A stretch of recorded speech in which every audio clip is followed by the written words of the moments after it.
अस्सलाम वालेकुम स्टूडेंट्स, आज हम जिस टॉपिक पे बात करने वाले हैं वो है correspondence principle. Correspondence principle basically ये क्वांटम फिजिक्स और क्लासिकल फिजिक्स दोनों को रिलेट करता है। इसमें जो क्लासिकल फिजिक्स और क्वांटम फिजिक्स के बारे में पहले हम जान लेते हैं कि ये क्या है, कि हम इनको किस तरह से डिफाइन करते हैं। जो वो फिजिक्स जो कि गैलीलियो और न्यूटन के कवानीन के मुताबिक डील करती है वो क्लासिकल फिजिक्स कहलाती है, जिसमें हम माइक्रो बॉडी को लेकर चलते हैं। और जो क्वांटम फिजिक्स है ये आइंस्टाइन की थ्योरी के मुताबिक डील करती है, जिसमें माइक्रोस्कोपिक बॉडी को लेकर चलते हैं, जिसके मुताबिक हम इसको एक्सप्लेन करते हैं। तो जो कॉरस्पॉन्डेंस प्रिंसिपल है ये इन दोनों को रिलेट करता है। अगर हम क्वांटम नंबर को बहुत ज्यादा बड़ा कर दें तो क्वांटम फिजिक्स वही रिजल्ट देती है जो क्लासिकल फिजिक्स देती है। तो हम लिखते हैं इसे, if we increase quantum number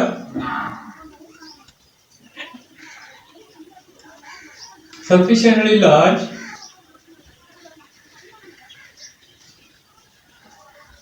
enough,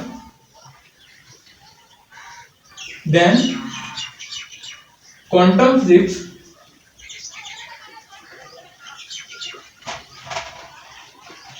give the same result as that of classical physics. Students, correspondence principle जो है ये wave theory of matter, theory of relativity and quantum theory of radiation, इन सब से सेटिस्फाइड करते हैं। तो हम इसको लिखते हैं, since it is satisfied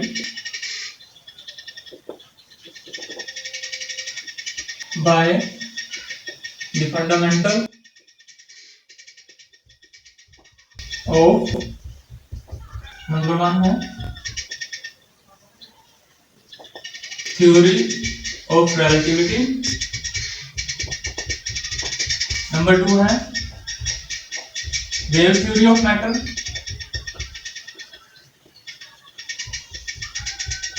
और नंबर थ्री है quantum theory of radiation. In fundamental को जो कॉरस्पॉन्डेंस प्रिंसिपल है इनको सेटिस्फाई करता है। तो अब हमने यहाँ पर इस चीज को भी प्रूफ करना है कि जो बोर थ्योरी है कॉरस्पॉन्डेंस प्रिंसिपल उसको भी सेटिस्फाई करता है। तो इसके लिए हम बोर थ्योरी का इस्तेमाल करेंगे। तो लेट हम ये कंसीडर करेंगे कि हमारे पास एक एटम है, उसके अंदर एक न्यूक्लियस है जिस पर पॉजिटिव चार्ज है और इसके इर्द गिर्द एक इलेक्ट्रॉन रिवॉल्व कर रहा है जिसके ऊपर नेगेटिव चार्ज है, वेरी वेलोसिटी v से, और इसका जो रेडियस है वो r है। तो यहाँ पर लिखते हैं कंसीडर, पहले ये लिखते हैं कि here we will prove that it is also satisfied by Bohr theory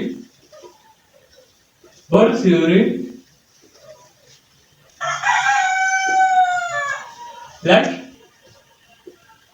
we have an atom with nucleus and an electron revolving around it with velocity v. It has radius r. तो ये जो electron है इस पर centrifugal force अमल करेगी और साथ में जो इलेक्ट्रिक फोर्स है वो कोलम लॉ के मुताबिक जो इलेक्ट्रिक फोर्स है इसमें वो अमल करेगी और सेंट्रीफ्यूगल फोर्स है वो अमल करेगी। तो यहाँ पर हम लिखते हैं centrifugal, the centrifugal force force is ऐसे। यहाँ तक आप इसे नोट कर लें या इसका स्क्रीनशॉट ले लें और इसके बाद हम आगे डेरिवेशन करते हैं।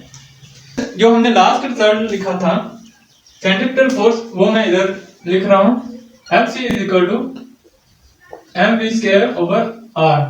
इक्वेशन 1 है। तो यहाँ पर जो इलेक्ट्रिक फोर्स अमल कर रही है कॉलम लॉ के मुताबिक, according to Coulomb law the electric force is Fe is equal to K Q1 Q2 over R square। क्योंकि यहाँ पर न्यूक्लियस पर भी ई चार्ज है और इलेक्ट्रॉन पर भी ई चार्ज है, तो यहाँ पर Q1 और Q2 की जगह पर Q1 की जगह पर ई पुट करेंगे और Q2 की जगह पर भी ई पुट करेंगे, तो यहाँ पर ई स्क्वायर आ जाएगा। तो Fe is equal to K E square over R square. हम इसे इस तरह से लिख सकते हैं। ये इक्वेशन हो गई 2। अब अगर ये डायनामिकली स्टेबल है, तो यहाँ पर अगर यहाँ न्यूक्लियस और इलेक्ट्रॉन डायनामिकली स्टेबल हैं, तो इलेक्ट्रिक फोर्स जो है वो सेंट्रिपेटल फोर्स के बराबर होगी। तो if it is dynamically stable then electric force बराबर है सेंट्रिपेटल फोर्स। तो फिर हम सेंट्रिपेटल फोर्स और इलेक्ट्रिक फोर्स को यहाँ पे पुट कर देते हैं। तो इलेक्ट्रिक फोर्स जो है K E square over R square, centripetal force mv square over R. तो यहाँ से ये आर और ये आर कट जाएगा, ये हम इधर मल्टीप्लाई हो रहा है, इधर आके डिवाइड हो जाएगा। तो v square is equal to K E square over M R, ये बच जाएगा। तो यहाँ से v निकालें, इसका अंडर रूट लें, स्क्वायर रूट लें, तो ये v आ जाएगा इज इक्वल टू k की जगह पर, क्योंकि k बराबर होता है 1 ओवर 4 पाई एप्सिलॉन नॉट के बराबर, तो इसकी जगह पर हम ये पुट कर सकते हैं e square over 4 pi epsilon naught M R. इस पूरे का अंडर रूट लें, तो v बराबर आ जाएगा e over 4 pi epsilon naught M R under root. ये इक्वेशन आ गई 3। अब ये हमारे पास वेलोसिटी आ गया है इस इलेक्ट्रॉन की, जिससे वो इस सर्कल में रिवॉल्व कर रहा है। तो अब इसकी फ्रीक्वेंसी क्या होगी? The frequency of electron will be as frequency f is equal to velocity of electron divided by circumference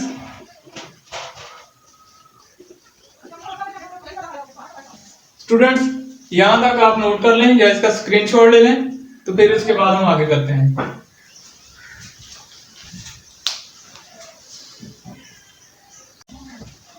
students जो फ्रीक्वेंसी है हम इसे इधर लिख देते हैं। इलेक्ट्रॉन की वेलोसिटी है, तो ये हम यहां से इधर लिख लेते हैं e over 4 pi epsilon naught M R under. तो सर्कमफेरेंस है, तो हमें पता है कि ये वाला जो सर्कमफेरेंस है इस सर्कल का है, तो ये 2 पाई आर के बराबर होता है। तो यहाँ पर ये पुट कर देते हैं, क्योंकि ये नीचे डिवाइड हो रहा है, तो इधर 1 ओवर 2 पाई आर सरह से आ जाएगा। अब इसका स्क्वायर ले लेते हैं, pi square F square is equal to E square over 4 pi, ये अंडर रूट खत्म हो जाएगा, 4 pi epsilon naught M R. तो 1 का स्क्वायर 1, इसका square 4 pi square R square.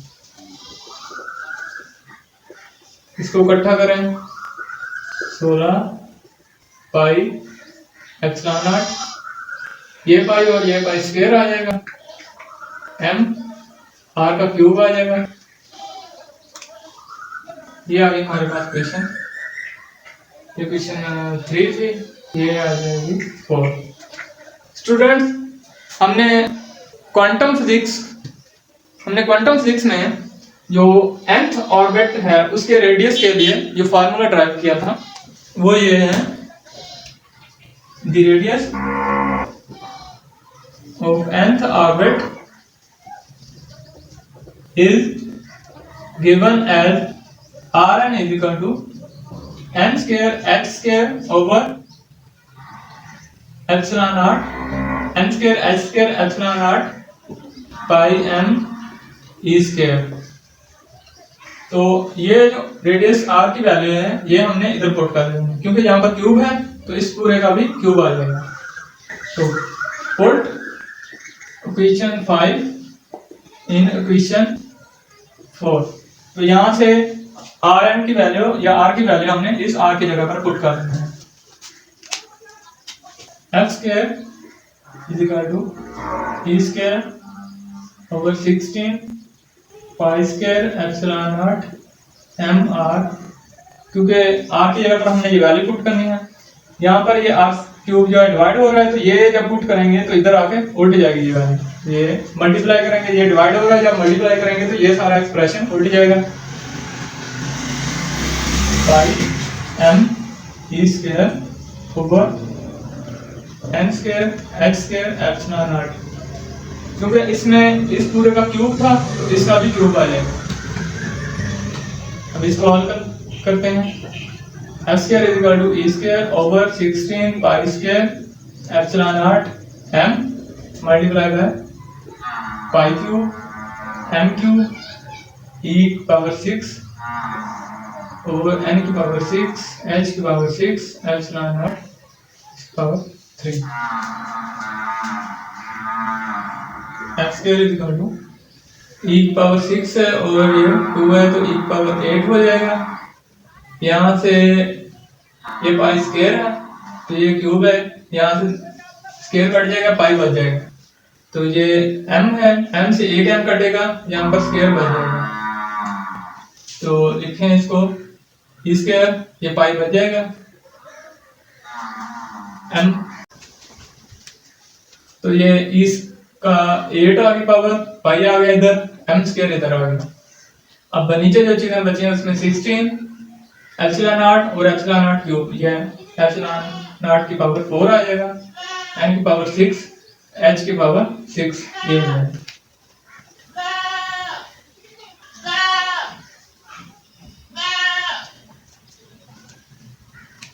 अब इसका स्क्वायर खत्म करने के लिए हम इसका अंडर रूट लेते हैं, या square root by taking square root. तो f इधर बच जाएगा, ये इस पूरे का अंडर रूट इस तरह से आएगा जब हम स्क्वायर रूट लेंगे तो यहाँ पर e की वैल्यू 4 बच जाएगी, क्योंकि इस तरह से हम इसे लिखेंगे e की पावर 4 इसका स्क्वायर, तो इसका अंडर रूट लेंगे तो स्क्वायर से ये कट जाएगा, e की पावर 4 बचेगा। तो e की पावर 4 हमने लिख दिया है।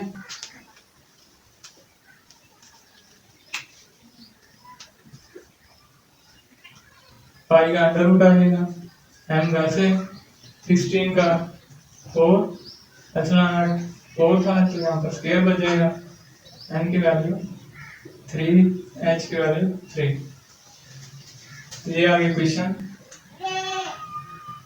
6। स्टूडेंट्स यहाँ पर हमने थोड़ी सी मिस्टेक कर ली है, तो इसका स्क्वायर जो हमने लिया था ये पाई स्क्वायर आना था, तो यहाँ पर भी स्क्वायर है तो ये यहाँ पर क्यूब आ जाएगा, पाई क्यूब, और यहाँ पर भी पाई क्यूब आएगा, तो यहाँ पर भी पाई क्यूब है। ये इस क्यूब से ये सारे का सारा कट जाएगा, ये दोनों कट जाएंगे, ये पाई खत्म हो जाएगा और ये भी खत्म हो जाएगा।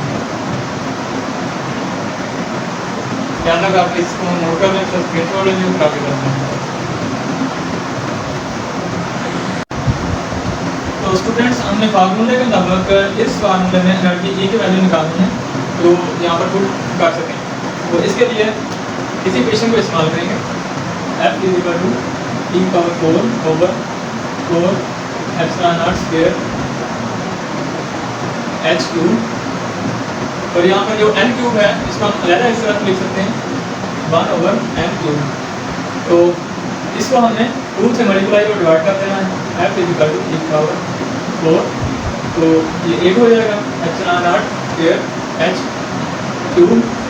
तो इस h क्यूब को हमने इस तरह से लिख देना है, ये h इधर स्क्वायर आ जाएगा मल्टीप्लाई बाय 1/h, इस तरह से लिख सकते हैं मल्टीप्लाई बाय ये 2/n cube.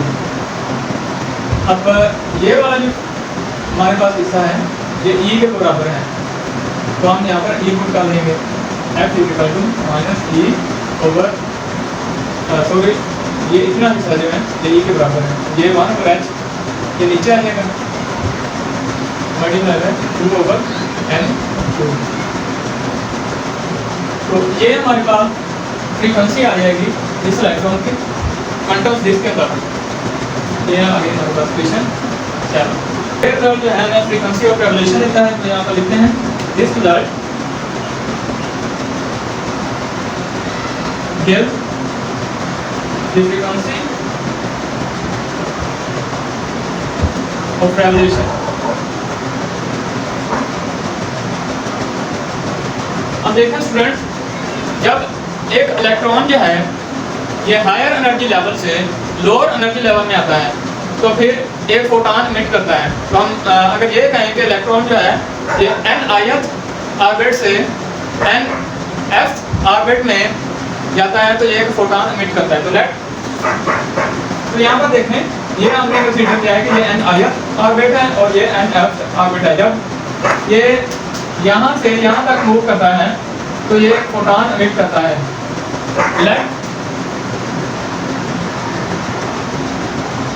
When an electron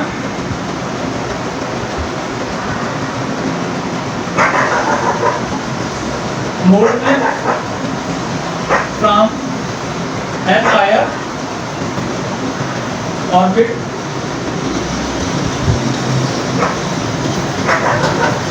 to an f orbit, then it emits photon.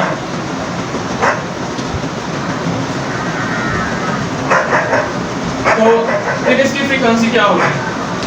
Then जो फोटॉन इमिट होता है तो इसकी फ्रीक्वेंसी होगी, then it's frequency will be nu = -e/h into 1/, इसका स्क्वायर -1/ni इसका स्क्वायर इसके बराबर है। तो स्टूडेंट यहाँ तक नोट कर लें, इसका स्क्रीनशॉट ले लें, फिर हम आगे इसकी डेरिवेशन करते हैं। तो इसको हम क्वेश्चन 8 का नाम दे देते हैं।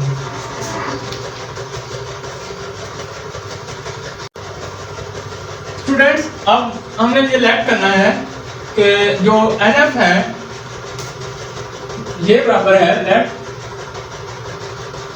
NF = n-p, और जो Ni है ये बराबर है n के। तो हम इस पूरे को यहाँ पर पुट करते हैं।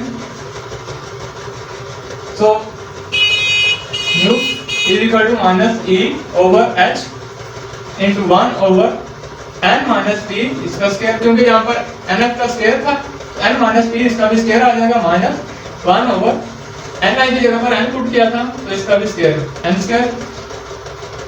इसको सॉल्व करते हैं, सिंपलीफाई करते हैं तो -e/h, तो इसका n² × n-p होल स्क्वायर। तो इसको हल करते हैं तो यहाँ पर n² माइनस इंटू ये n-p इसका स्क्वायर, इसको मजीद हल करें तो -e/h into n² minus into n² minus plus p² minus 2np divide by n² into n minus p इसका स्क्वायर।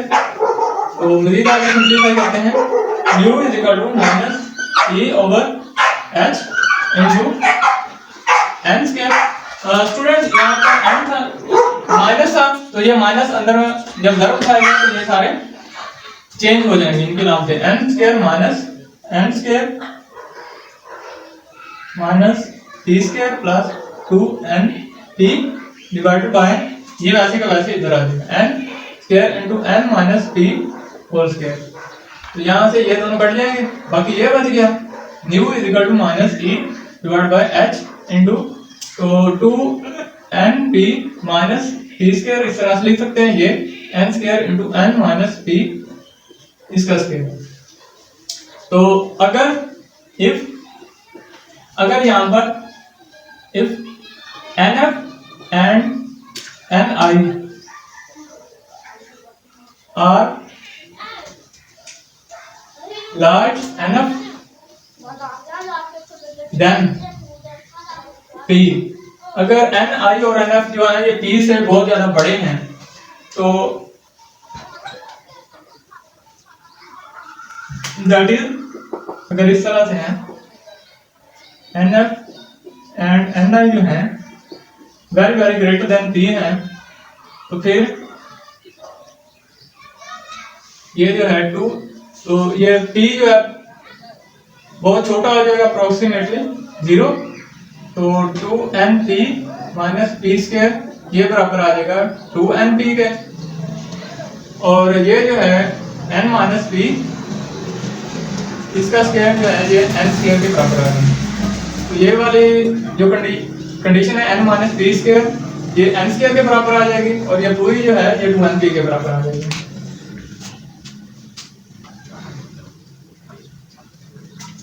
तो स्टूडेंट्स आप इन दोनों को इधर पुट करते हैं, nu is equal to minus e over h into 2np divided by ये n square, और इसकी जगह पर ये वाली वैल्यू पुट करेंगे तो ये n स्क्वायर, तो यहाँ से इस n से ये वाला एक n कट जाएगा, तो nu is equal to minus e over h into 2p divided by ये n और n स्क्वायर n क्यूब आ जाएगा। तो this shows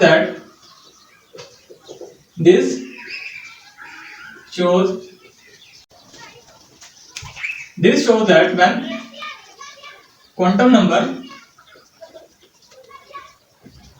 number is large enough,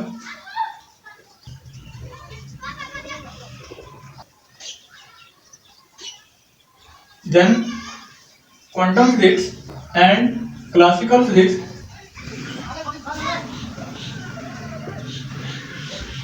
gives